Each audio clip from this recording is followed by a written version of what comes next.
Dopo la vittoria meritata contro il Partinico, squadra in grandissima forma, domenica arriva il Terrasini.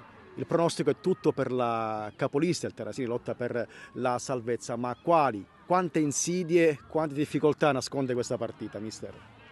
Tantissime, uno perché il Terrasini domenica ha fatto una grossissima prestazione col Gemini, quindi uno dei motivi è questo.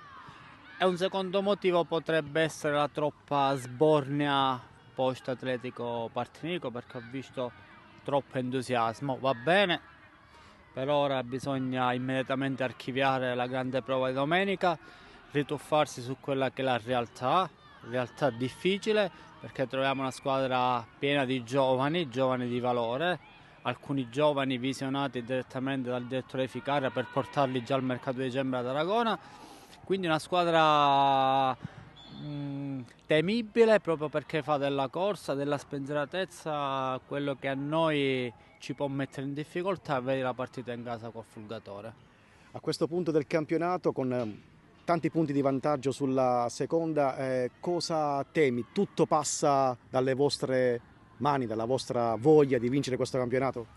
Non bisogna far passare questo messaggio ai ragazzi, non bisogna guardare la classifica, bisogna rimanere sereni, concentrati e pensare che il quotidiano, l'allenamento, lo stare bene insieme può migliorarci sempre e poi fra qualche mese inizieremo a fare i primi bilanci e poi vediamo la classifica cosa dirà.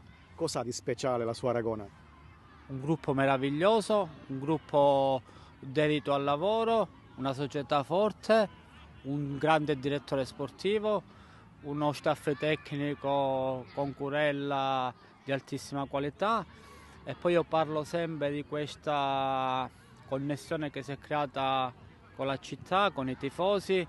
Faccio un appello, domenica è importante non pensare solo al carnevale, ma pensare anche che Aragona Calcio oggi è il patrimonio di tutti, non solo di Carmelo Giordano o di Luigi Monreale, quindi per queste rimanenti 4 partite veramente vogliamo che il pubblico ci spinge per quello che oggi è solo un sogno per noi.